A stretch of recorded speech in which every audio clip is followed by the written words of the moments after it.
From our Dual City Studios in Texas, USA, it's the award-winning and real-time car talk show. Just ahead, we travel to the Savoy Auto Museum outside Atlanta for part one of a fascinating interview with Mary Agrusa, plus Jeff's Motor Minute, and I'll review GMC's granddaddy SUV, the Yukon, as I like to call it, the Unicorn. Howdy, along with Mike out of this world, Mars. We always need more Jeff Zekin. I'm Don Armstrong, so glad that you could join us on this live edition of the Memorial Day weekend show on the In Real Time Car Talk Network. And I guess we could call it a network because it is. We're on so many platforms, I can't even begin to repeat all of them to you. We also record this for podcast purposes, and we do quite well in the podcast episode. And for court purposes. And court purposes, in case you want to sue Mike. Yeah, because it's all on Mike. It's always been on him. Mr. Mars, how are you over there? Pretty good. A little wet this morning, but pretty good. Well, that's good, yeah. Well, we had a storm roll through here about 3 or 4 o'clock this morning. It blasted us all out of the bed, all meaning the dog and I. Slept through it. And the dog, at one point, when the thunder, the lightning, all of it crashed all around us, she got out of the bed and barked. Barked at the lightning. Which is exactly what I'm doing right now. She doesn't usually bark. Okay. Yes. So I want to read this because I thought, well, Mary probably wrote it, but I think that it's good enough to repeat. Tucked into the rolling hills of northwest Georgia, the Savoy Automobile Museum is quickly becoming one of the nation's premier destinations for automotive enthusiasts. Opened in 2021 near the renowned Tellus Science Museum. This museum features a rotating collection of beautifully restored classics, muscle cars, race cars, and rare automotive treasures from across the decades. Wow. Its modern galleries, educational exhibits, and scenic driving roads nearby make it more than just a museum. It's an immersive celebration, a destination for car culture, design, engineering, and the stories behind America's love affair with the automobile. So joining us now is Mary Agrusa. Mary, it's always good to see you. How have you been? Doing just fine. I think there's something about whenever you call that we get rain, because this is the third time I've been on with you, and it's pouring rain. So thank you for sending us the rain. We needed it. Hey, you got to keep those peanuts growing out there. That's pretty much South Georgia. We have cattle up on this side. Oh, cattle. Cattle grows Yeah. too. There you go. Well, the rain is just marinating them. Absolutely. How are you guys doing? Well, we're doing fine. We're thinking of a road trip, and that road trip's going to take us to Cartersville, Georgia. What do you think? Maybe around September 12th, the day of the car show. Well, tell us about that. Let's start with the car show that's coming up September the 12th. Okay, that will be on September the 12th. That will be our big show, and that will feature about 500 show cars. Is what Inside, outside, or both? Outside will be the 500 car shows, and then inside will be all the regular exhibits. Gotcha. So it will be jam-packed. And I was just going to say, you're going to have to actually cut down some foliage and trees around there to get all those 500 cars in? No, we've got a really big lawn. I mean, a huge lawn, but I think they are also looking at the option of doing some off-site parking because we ran into a little bit of a problem this year, and with adding more show cars, it could get a little bit tricky, but that's not in my wheelhouse. I don't have to deal with that problem. Well, do you need somebody to come over there and drive the transportation buses from the parking lot over to the museum? Because I'll volunteer for that. Hey, come on over. I'm sure that we can put you to work. All right, very well. And listen, I don't take up much room when I sleep, so you can just put me in one of the closets within the museum. We have a lot of those here. Yeah, I'm sure. And then I can come over there and say I'm out of the closet. There you go. That's it. Absolutely. We can even put you up on the roof if we really need to. Okay, well, hey, anything for the ratings. That's what we think here. So, Mary, let's talk about the Savoy, and that's what we call it, the Savoy. It's the Savoy Museum, Cartersville, Georgia, and 45 miles outside of Atlanta. So you're basically just a road trip away, less than an hour. Less than an hour from that, and just about an hour from Chattanooga. So we're right about in the middle of those two main cities, right off of I-75. Just about Chattanooga, Tennessee. Isn't that the home of the famous moon pie? It might be. I'm not 100% sure of that. I know They have the tow truck museum there. Oh, see, there we go. We could do a museum tour, and maybe we could even do a moon pie museum tour. There you go. I'm sure they've got one. I had a neighbor that her name was Annabella Cunningham from Chattanooga, Tennessee. Yeah. Don't they have a train there? The Chattanooga Choo Choo. Yes, they do. And at certain times, they will take a steam train from Chattanooga down to Somerville, Georgia, where they have the turn it around. And the round table. The round table, and then they'll take you back up to Chattanooga. And we've done that ride, and it's really nice. I love it. So let's talk about the Savoy. Anything happened in the past year since we've talked to you last? Oh, well, the curator who was here, who I worked under, he is now the interim director out at the LeMay in Washington State, and our director of development is now the curator. So it was a very seamless transition in terms of if somebody in-house who very familiar with how the museum works made the transition. And so he went to the LeMay up there in Washington, D.C. Is that where they made the material called LeMay? I actually wore a LeMay suit one time. I had to admit. No, I think Mr. LeMay made his money in trash, in waste disposal. I think is where the money came from. It's a huge place. He actually went out there as a curator. He's now acting as the interim director because their director has stepped down, so he's filling two roles. And then we had the fun of the exhibit for February and the exhibit for March, due to circumstances beyond our control, dropped out. But because we had enough cars of our own, we were able to host exhibits to fill those holes. And then unfortunately, in March, our founder, who was 93 years old, passed away. And so that was the end of an era there when he died. But he was 93. And it was just, he was doing for a 93-year-old guy, did very well, but it was just finally mentally sharp as a tack, but just everything just physically. And you know what? I'm following right in his footsteps. I'm headed to 93 as fast as I can get there. Hey, he was 93 years old and having fun. I mean, that's what he would tell you. So and a car guy, obviously. Oh, very much so a car guy, but also collected Western art, was very into science, which explains why we have the 3 museums that we do. And very much the philanthropist. When he sold his business and got out of, he basically was in the cable TV studio network, way back when it started. And so when he sold that all out, he started putting his money into building museums, has done a lot of work here in Cartersville that most of the time nobody will ever know about. So you didn't tell me, you didn't tell me, Mary, that there are 2 other museums. Are they all under the Savoy umbrella? No, we're all under what is called GMI, Georgia Museums Incorporated. So we have the Booth Western Art Museum that is downtown. That has the largest permanent collection of Western art in the United States. Not necessarily all on view at the time, but the composite of what the museum owns. About 3 miles up the road from here is the Tellus Science Museum that originally was just this little place called the Wine and Mineral Museum. He bought that, expanded it into the Tellus, and I think they just added like another 20,000 feet of exhibit space out there because they're going to start bringing in rotating exhibits, except not on the crazy schedule that we do.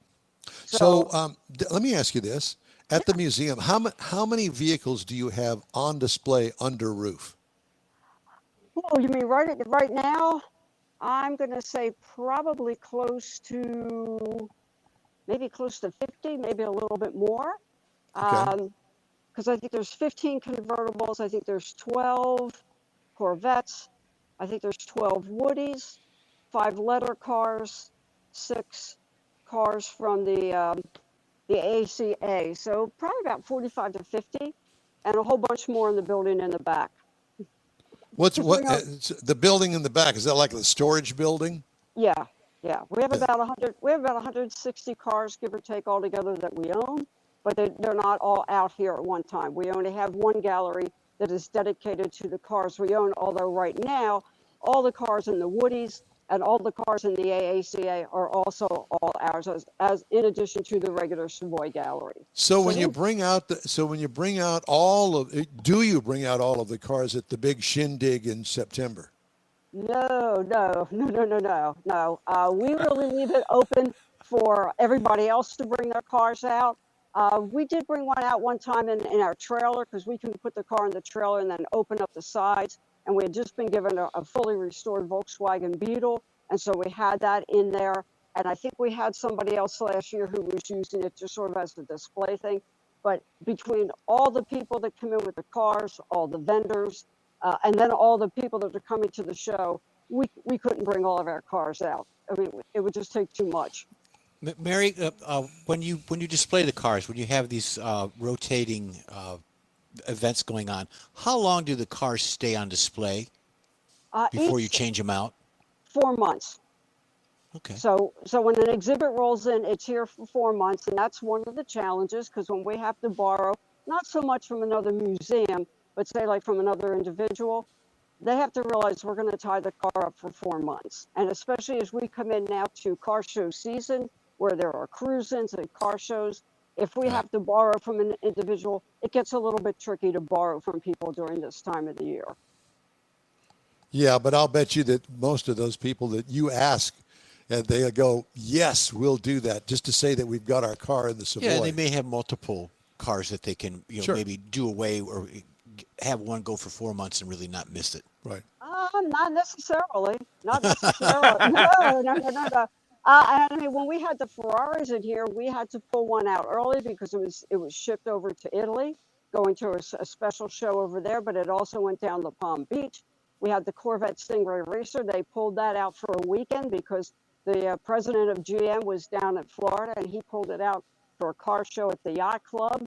So, I mean, things do sometimes get pulled out, and sometimes if we know it's going to come in like a little bit late or have to leave a little bit early, that works out okay. But it's not like you can have it for 2 months and then we're going to pull it out. Mm-hmm. That may not necessarily work unless it's something that is so unique that we'll say, okay, for that short period of time, be worth we'll have it. So yeah. I have to ask, were you the one that drew the short straw in driving the Corvette from the Savoy down to the Yacht Club in Florida? No, actually, we have 2 cars here from GM Heritage.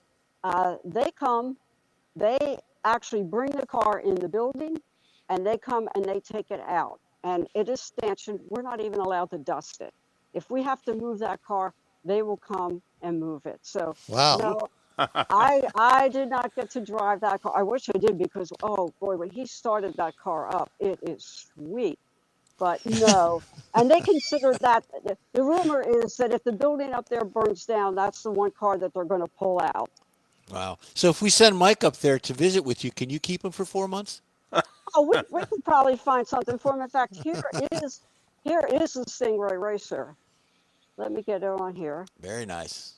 Yeah. What is that? Don't touch it. So that would be a C2. No, this is a C nothing. This was 1959. This was Bill Mitchell's race car, and he had this commissioned. It actually did run. He did race it. It was Peter Brock, Larry Shinoda, and Tony Lupino were the 3 that did this in Project X. It was done. It was raced, and when it was raced, there was nothing on it that said GM, nothing on it that said Chevrolet, because at that point they were not officially in racing. And so even though everybody knew that it was a GM product, they all knew where it got built because, of course, it's Bill Mitchell's car.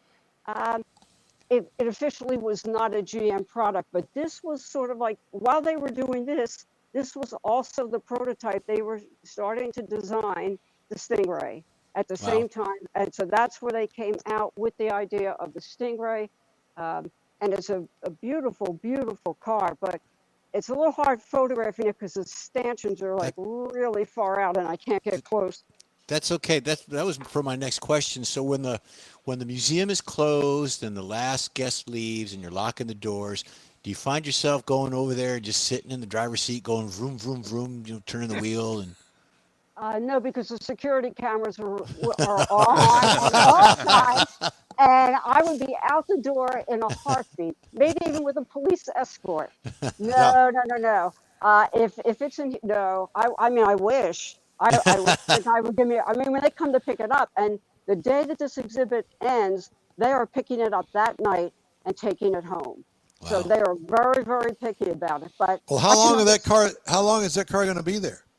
probably another week. Next Sunday, the Corvettes, all the Corvettes that we have on exhibit will close, and so they will come pick up this. And then we also have their manta ray.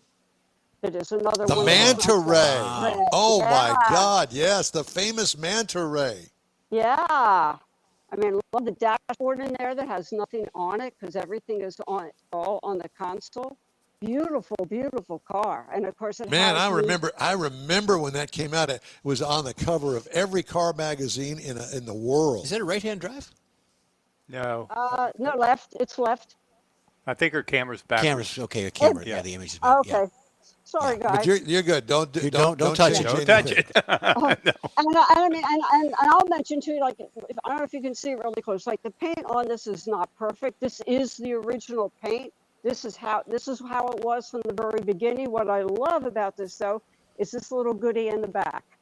And if you look at the back end, you can see that there are these flaps that come up.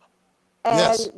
the tail lights are all the way down here. So if you happen to be behind this car, you'd never see when you hit the brakes.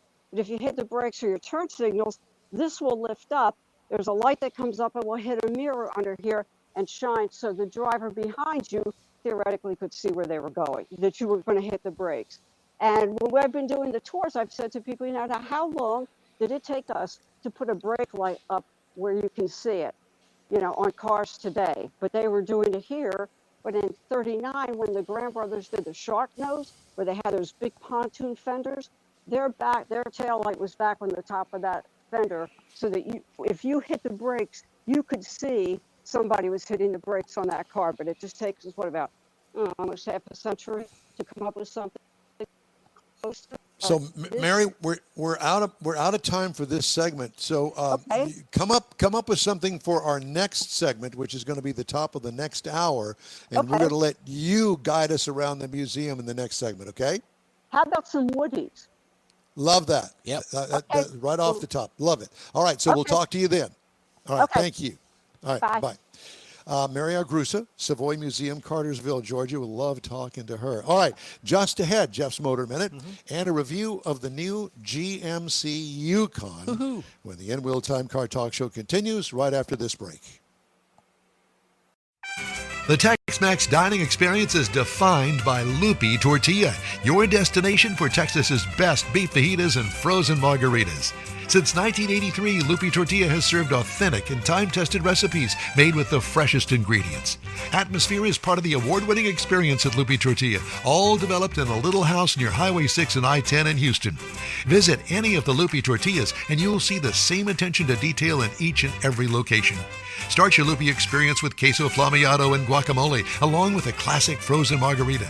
Dine on famous Lupi beef and chicken fajitas or pepper shrimp brochette, or a fish or vegetarian entree, and finish with a scrumptious flan for dessert.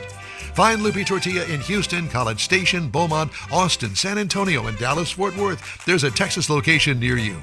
The recipes are authentic and time-tested. The ingredients always fresh. Lupi Tortilla. Eats pretty good. Apple or Android, In Wheel Time podcast can be found everywhere, on the stream and through downloads. Whether you're on the road or at home and searching for a fun car talk show, give In Wheel Time a try. Honest new car reviews, fun, informative interviews with real car people, weekly automotive news, features like Jeff's Car Culture, Mike's Driving Destinations, all on In Wheel Time. Check us out on SiriusXM Podcasts, iHeartRadio, or while you're shopping on Amazon through Amazon Music. InWheelTime.com has a list, so check us out. I wasn't ready, but now I am. Because I'm yapping. There was that. All right. I want to remind you that you're invited to join us for the live version of the In Wheel Time Car Talk Show every Saturday at our regular time, 10 to noon, Central Time, InWheelTime.com. But I want to point out the fact that I say this because this is also part of a podcast series that we do. Right. So if you're listening to a podcast, and we know that we have a lot of people that listen to podcasts, then you can join us 9 to noon. That's why I mention it, because it's important. You could get up at 1:30 in the morning, stagger into the kitchen, turn on your podcast. There you go. Well, it'd be from outside in. Oh, okay. Staggering in. Staggering in. Yeah, Okay. that would be that. Or you can grab a 30-minute podcast of our show from your favorite podcast store. It is free. Time now for Jeff's Motor Minute. Yeah, have you ever bought an extended warranty? Well, there's a young lady by the name of Rachel Vitek. She purchased a lifetime warranty on her 1964 Mercury Comet. All the parts. The car now has over 500,000 miles, and here's how it goes. Rachel, she's had the car for more than 50 years. She named the car Chariot. Well, you always name a car. But this is a 64 Comet Caliente. She originally bought it for $3,289. Hot. Yeah. So she purchased lifetime warranties for the parts, and it's a sound investment, and here's why. Nearly 50 years of ownership, as we discussed. To ensure that the car would last, she purchased the parts with all warranties, and I just lost my place. She's had 5 Midas mufflers, lifetime warranty guarantee. She's had 7 shocks replaced from Sears.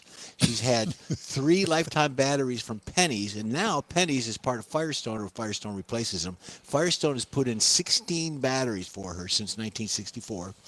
She took the car for service, and she doesn't leave the service area bay. She stays by the car, and she even brings a map or a diagram of what parts she has under warranty and what parts she has replaced.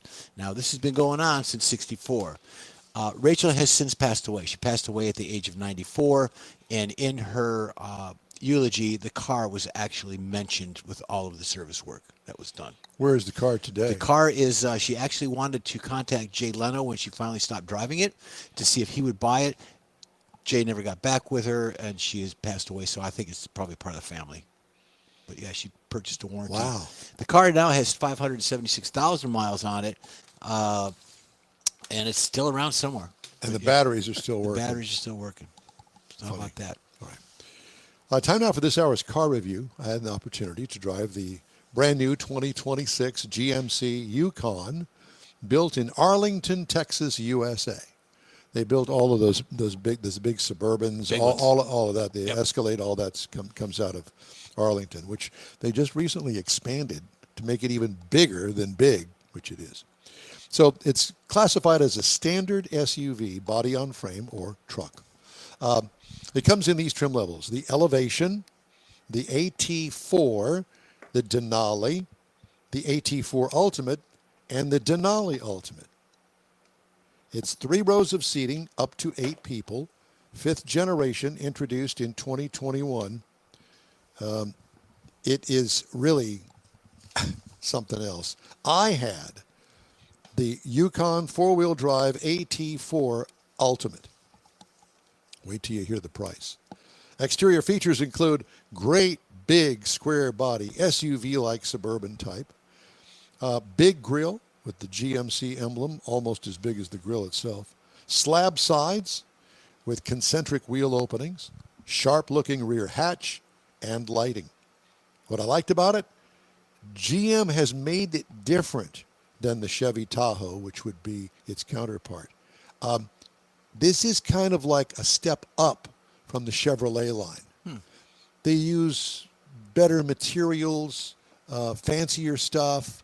It's not at the Escalade, so this kind of sits in the middle between the Chevrolet version and the Cadillac version. What could use improvement? I don't know. Interior highlights: comfortable but upscale, rugged seating surfaces. Huge vertical infotainment screen, kind of, you see it right there. Yeah. Kind of a Tesla type lookout. Oh. Dash well laid out with ginormous center console. That's the center console. Screens for the second row passengers and a center screen in the second row for the AC controls. So if you don't like the way mom and dad has got the AC set, you can sit back there and fiddle with it, turn on the heat throughout the cabin, and burn them up. Cargo. Well, it's huge back there in the back with the third row down, obviously with the third row up, not as big. What I liked about it, the overall cowboy luxe treatment that this thing gets. What could use improvement? Absolutely nothing on the interior. I wouldn't touch it. They did good. I like the double stitching. I do too. Everything about it is just super.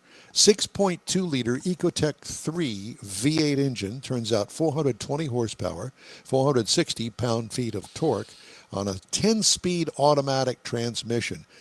Tow rating up to 4 tons. Wow. That's 8,000 pounds Yeah. if you're not doing the math right.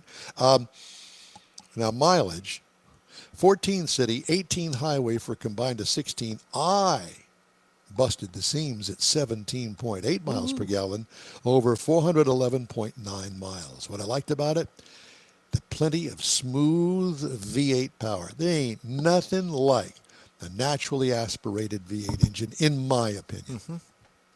What could use improvement? Offer a hybrid, which I'm sure that they probably will ultimately.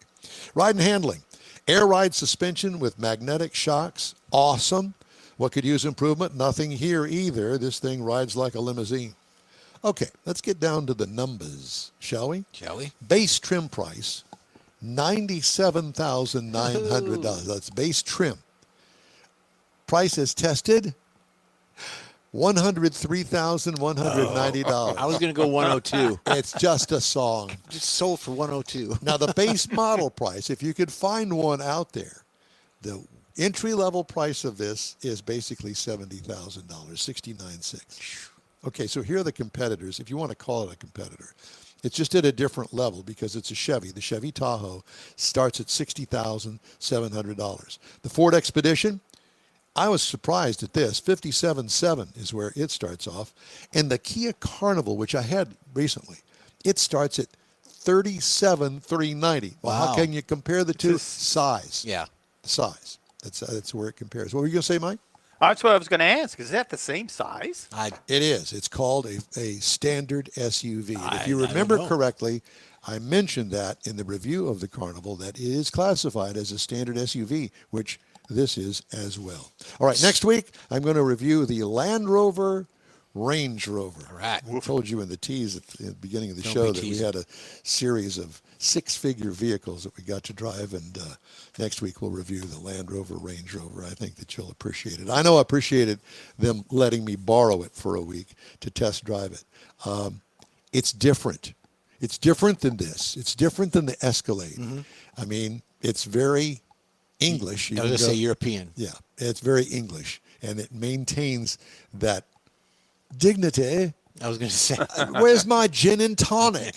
You don't have any tonic? Blasphemy. Just stop at Shipley's. You and mentioned get the differences tea and between crumpets. the Chevrolet and the GMC. Unfortunately, I'm old enough to remember when the GMC was the work truck level. That That's was right. kind of Yeah, like, yeah. That's this right. is the working man's truck. You moved up to the Chevrolet, and now it's kind of, GMC is now a little bit more luxury than Yeah, step Chevrolet. below a caddy. Yeah. And so Yes, since Mike's exactly. going to talk about age, Mike just had a birthday. He's turning 87 now. So we can wish him Thank well. you very much. You're welcome. Hey, if you'd like to get in touch with us, send us an email. The address here is info@inwheeltime.com. We are back after this quick break. Your car is a direct reflection of you, so don't be satisfied with color fade or a dingy, dull appearance. Get rid of those terrible automated car wash scratches. Gulf Coast Auto Shield is your Save the Paint company. John Gray and his team of detailing experts can help your car's finish without a full repaint. Searching for real experts in window tint or windshield protection? Gulf Coast Auto Shield. Dash cams, radar detectors, Gulf Coast Auto Shield. Got a new car? Get it protected as soon as you take delivery. If you don't know which of the multitude of protection products to go with, John Gray will give you an honest opinion and won't sell you something you don't need. John will help you understand the many options and pricing right on the spot. He's your guy to have your ride looking its best and protected too. See the state-of-the-art shop yourself. Free tours anytime. Gulf Coast Auto Shield is easy to get to, located just south of the Southwest Freeway on the Sam Houston Parkway. Gulf Coast Auto Shield, full-service luxury car care today and online at gcautoshield.com. Gift giving should be meaningful, and we have an idea. A hand-painted custom illustration of your car from one of the nation's leading artists. Now you can get one or a car show poster customized for you, a friend, or a loved one. Bill Seitz will be happy to guide you through the process. No matter what the day, birthday, anniversary, or any day, an Autographics custom illustration adds an extra touch of class to any home. Call Bill today, 832-922-0963. That's 832-922-0963. That's it for this podcast episode of the In Wheel Time Car Show. I'm Don Armstrong, inviting you to join us for our live show every Saturday morning on Facebook, YouTube, Twitch, and our InWheelTime.com website. Podcasts are available on Apple Podcasts, Spotify, Stitcher, iHeart Podcast, Podcast Addict, TuneIn, Pandora, and Amazon Music. Keep listening, and we'll see you soon.